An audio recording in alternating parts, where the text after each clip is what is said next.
Give away our rights. We are women. We are our own sex class. No one asked us if we were happy to give our rights away or take our name away from us. But apparently our government thinks that's fine. It's not fine.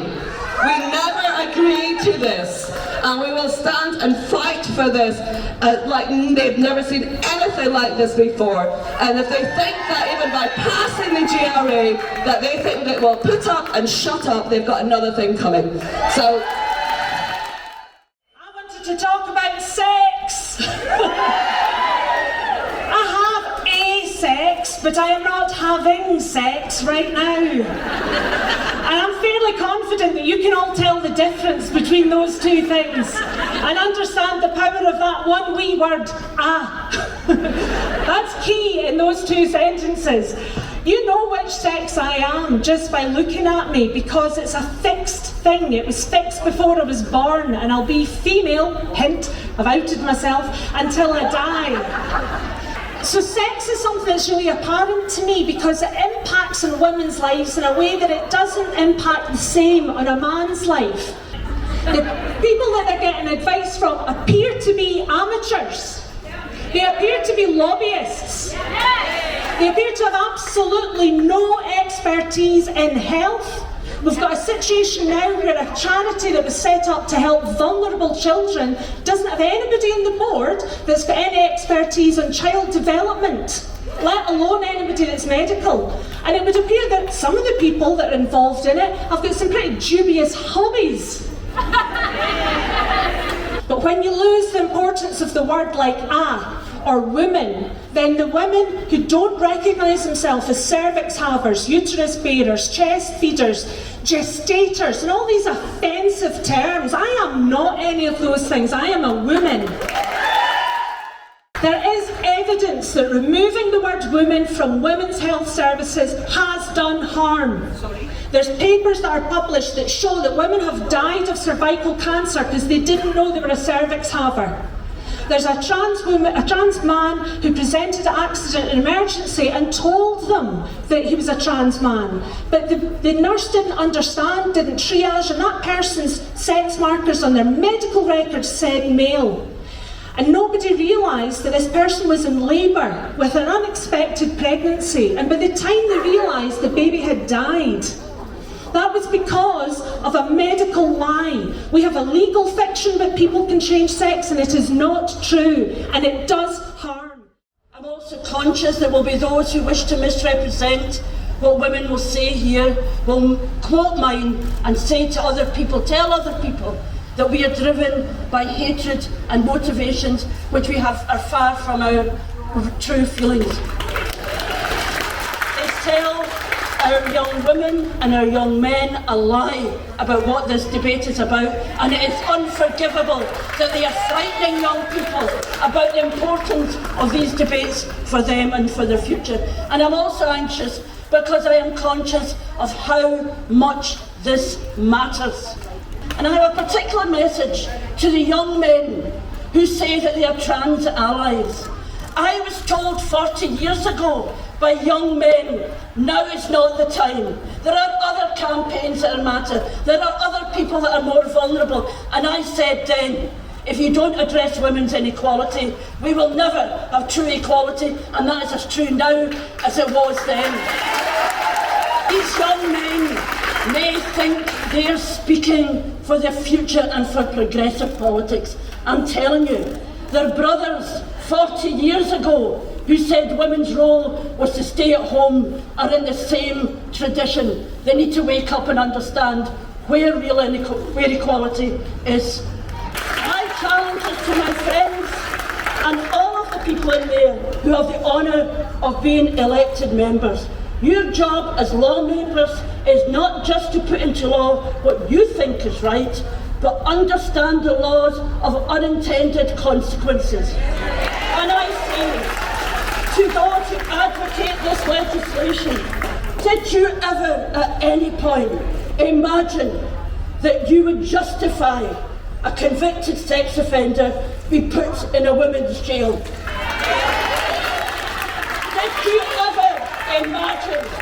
Did you ever imagine that you would look at a woman who who said, I want my personal care in hospital, or a parent of a vulnerable child who wants personal care from a woman, did you ever imagine that you would be calling these people bigots?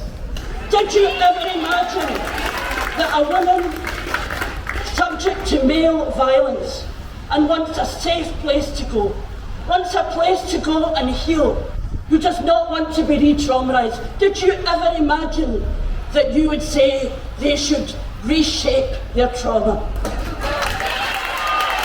And I'm telling you, if what you are arguing for means that these women in prison, in hospital, vulnerable to violence, are collateral damage, that is unacceptable and you need to think again. As a young girl, I was taught by my mother that the word hate was a very, very strong word, and be very cautious when you ever use it. I taught my own children the same thing.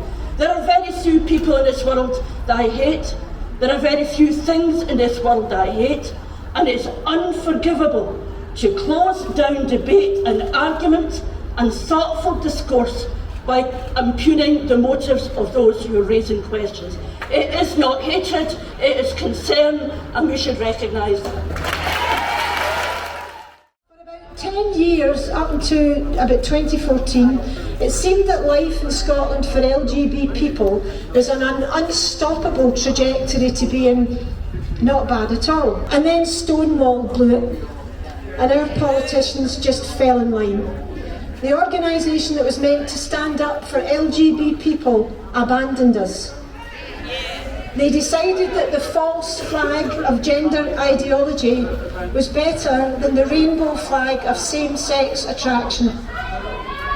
And that men claiming to be lesbians were more important than actual lesbians. Beliefs that for the preceding 30 years would have been condemned as homophobia and misogyny became Stonewall's official platform.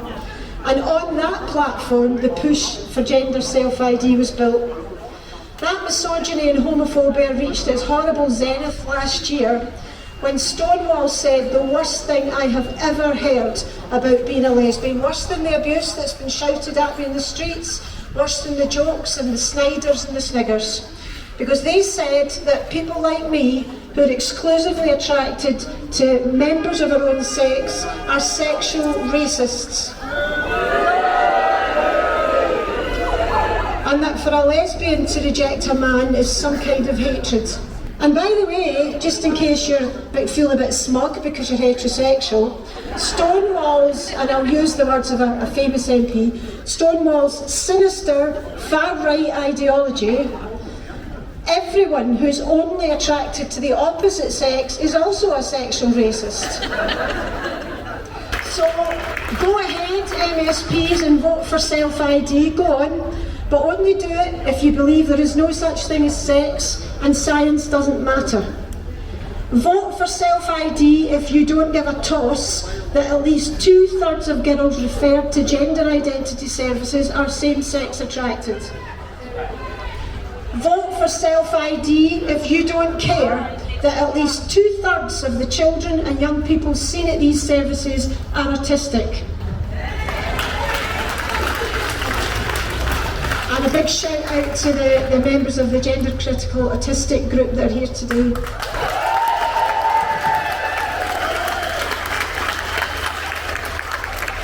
Vote for self-ID if you don't care that most of the children and young people seen at these services have other mental health issues that are not and will not be addressed.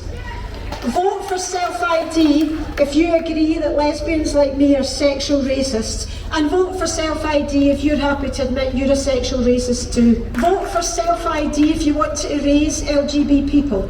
If you want to take us back to the 1960s, if you want to push us into a tartan closet where I can't say I'm a lesbian because the word has been stolen and I have to hide my same-sex attraction. So go ahead and vote for it, but know this, you vote for that, we will never vote for you again.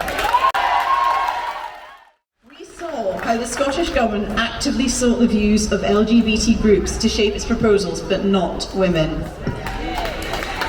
We saw how the Scottish Government only met with women after being shamed into doing so by negative media coverage. And even then, we now know that the ink had dried and the draft bill was already winging its way to the Scottish Parliament.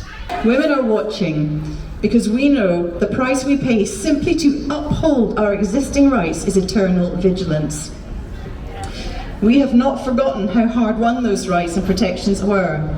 The ability for a woman to leave an abusive marriage, to obtain a mortgage, laws that criminalise marital rape, the ability of our lesbian sisters to enjoy the same rights as heterosexual couples, the right to a safe legal abortion. Women are watching and women are joining the dots.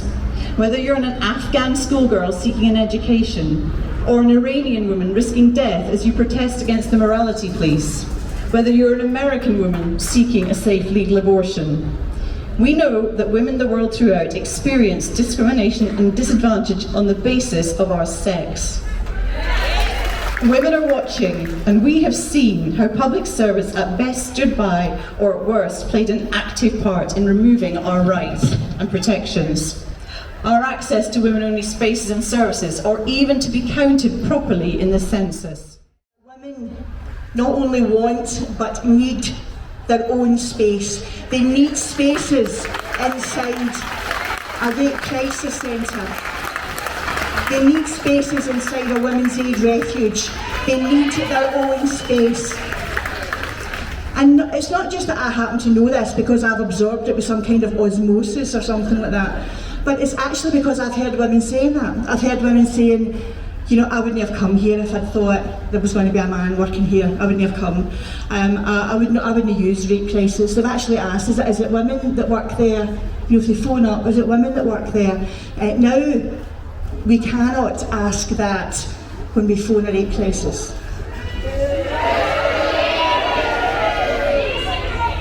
So just let that sink in. You know, I'm phoning rape crisis, I'm incredibly traumatised. You know, I'm feeling quite suicidal, but I can't even ask if I can get a woman to support me. The Scottish Government have for a number of years said, if you don't have a trans inclusion policy, you will not get your funding. Every application for delivering equally safe has to be accompanied by a trans inclusion policy and action plan. Your generic equality action plan is no use. Your generic equality, where you recognise all 9 protected characteristics, is no use. And when we ask about it, they say this is our priority. Women are not a priority. You know, women with very specific requirements in the case of refuge and support, women whose cultural needs, you know, can't be met with mixed gender services, are not considered. There is only one protected characteristic that matters, and that is not fair, because we are also a protected characteristic.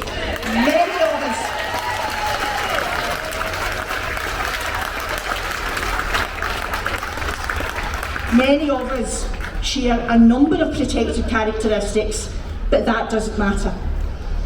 Now we have to stop, we have to, you know, come together as we are now, and we have to say this is no use. Because, do you know what? For the people who say reframe your trauma, trauma doesn't recognise legislation. Gender ideology was sold to politicians as progressive and compassionate. In reality, it's proven to be a threat to the rights of women, gay people, and the safeguarding of children. The culture of self-ID takes away rights of women and clears a path for would-be predators. So much that women fought for is being claimed from us. Our words, our boundaries, safe spaces, sport, reputations, and our livelihoods. I'd like to thank some of those who have brought us here today. Dearly beloved, I give you Nicola Sturgeon. No, let me get to the punchline before you boo. That well-known feminist though possibly not the old-fashioned kind.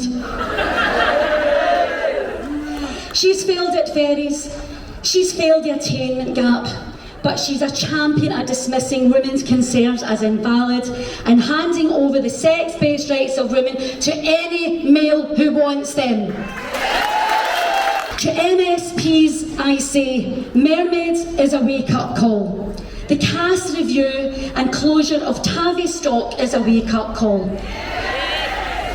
We tried to talk to you about our concerns. You told us no debate.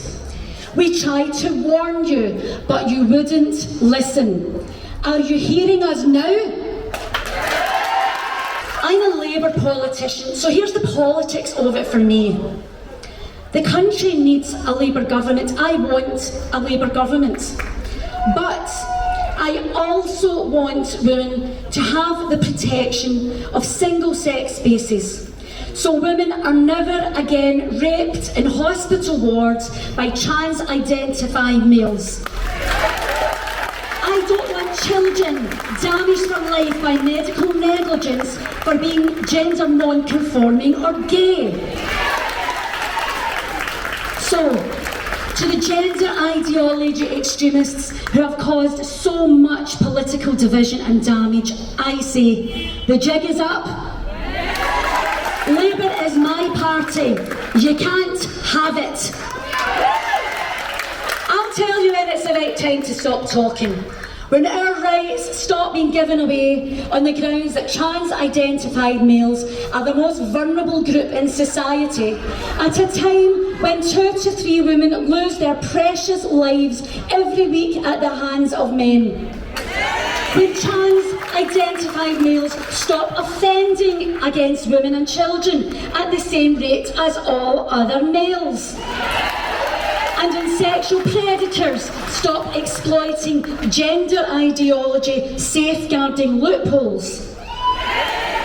And I can't believe I need to say this, when women stop being dragged from their homes by the police and thrown in jail, accused of hate speech by point-scoring sociopaths who appear to be able to mobilise the powers of the state to their whims.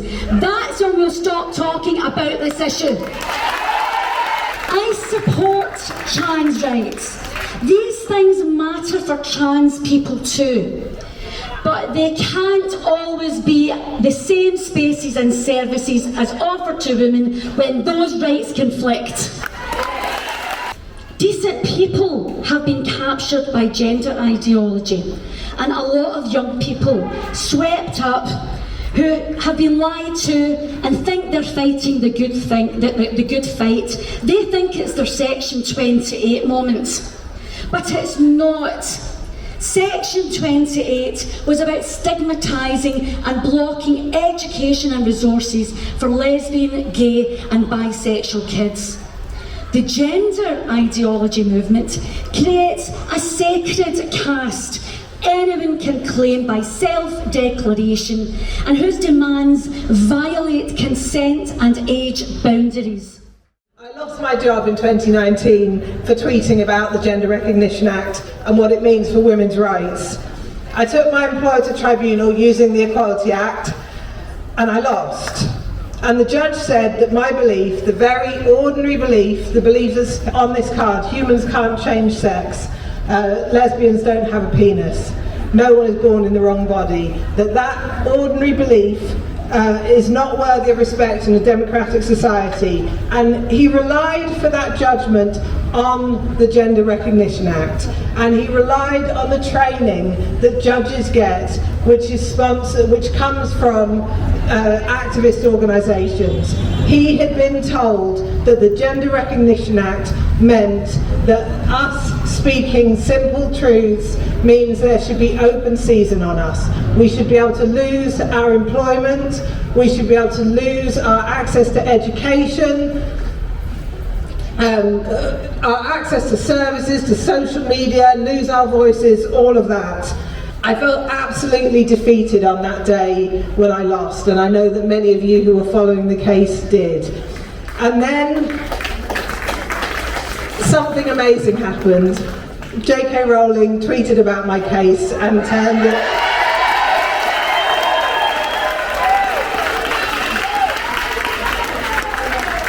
into something that wasn't just thousands of people knew about, but millions of people knew about. And if you haven't seen, she's tweeted this morning, she said, "I stand in solidarity with For Women Scotland and with all the women protesting outside the Scottish Parliament."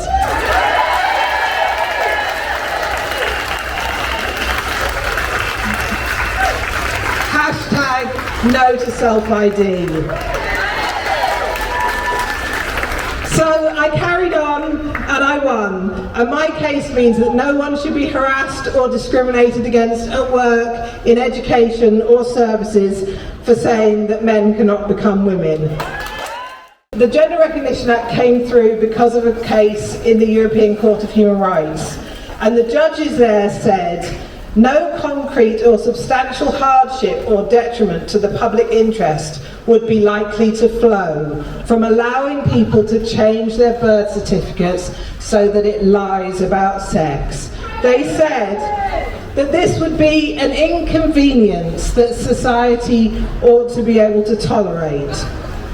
And so the Gender Recognition Act was passed, and there was no thought for women's rights and the harm that it would do. And since then we've seen, as we've heard this morning, men in women's prisons, rapists in women's prisons, paedophiles in women's prisons. We've seen men in women's refuges and rape crisis. We've seen men running rape crisis. We've seen men and boys on women's football teams, cricket teams, winning swimming races and cycling races, and we've seen girls in school told that they must share showers and toilets with boys who have confusion about their sex. And we've seen girls told that it's a hate crime if they complain. And we've seen a 4,000% increase in the number of young children over a short number of years presenting at clinics saying they were born in the wrong body and seeking to be sterilised and have their breasts removed. And we've seen people losing their jobs if they talk about this. So we've spent money that we shouldn't have to have spent, we've spent time that we shouldn't have to have spent to get the law back on our side. And we're also getting public opinion on our side. So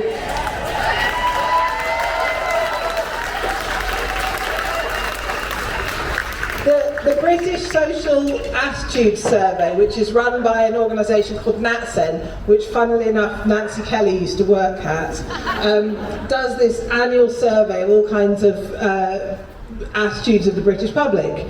And what they ask them, do you support people to be able to change the legal sex on their birth certificate? 3 years ago, 59% of people said yes. Last year, 32% of people said yes.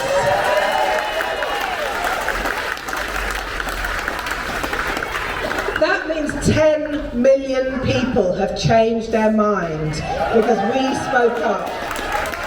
We are paying attention. We are saying that the word woman is taken.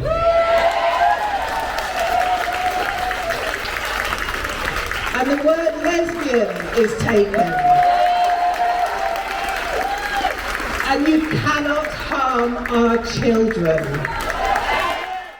So today I'm just going to say a very few words, and I'm going to say them as an Irish person to Scots people. We screwed up in 2015.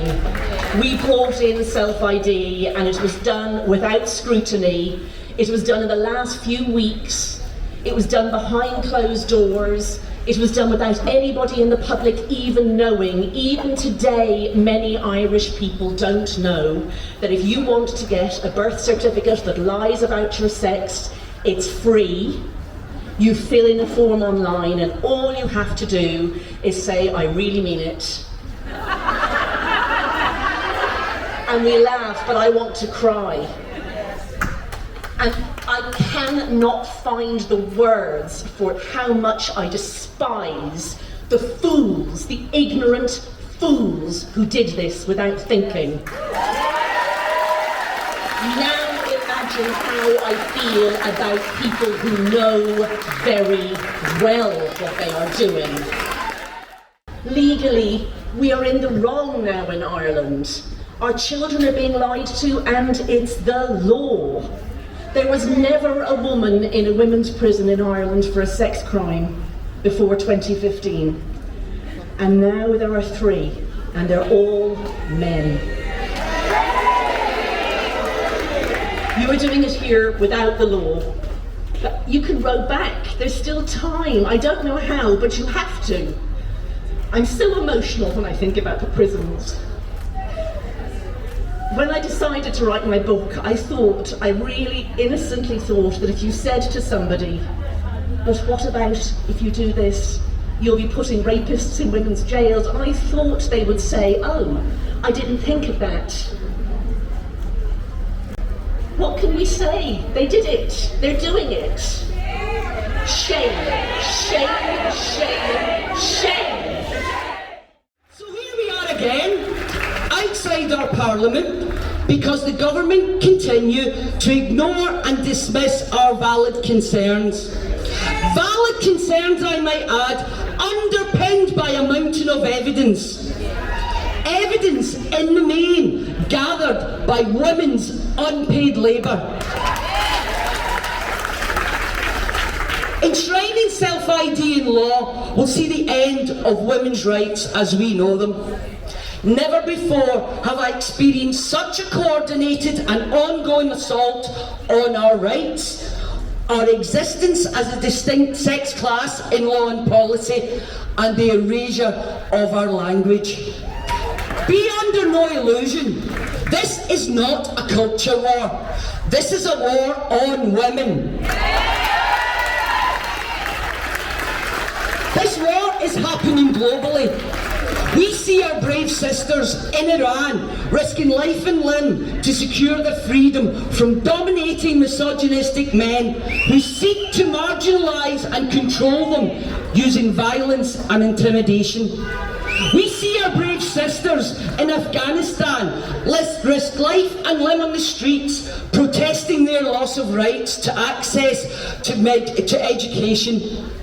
And we've recently seen our American sisters lose their right to body autonomy by men who frankly should butt out and focus on ensuring abusive and violent men are held to account and address their own misogyny. Women are adult human females. We're not a fantasy in a male's head. We're not incubators, cervix harbours, chest feeders, or any other dehumanising terms the government have labelled us with in the name of so-called inclusion.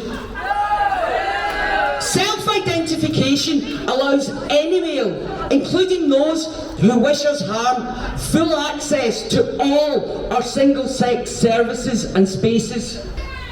We know not all men are predators, but sadly too many are. And most decent people accept, to minimise risk to women and children, safeguards must be in place in certain situations that exclude all males. No exceptions. Only the foolish would consider taking on angry women, especially Scottish angry women. Because, as Elaine said, when women get angry, we organise and we build shit.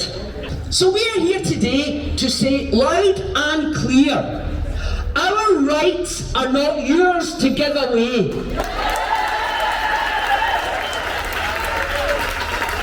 We say no to self-identification. We say no to males in women's prisons. We say no to males in women's refuges. We say no to males in any spaces and services designed exclusively for women and girls. And we say no to the Bobby in our We will only defeat this nonsense by standing up to it.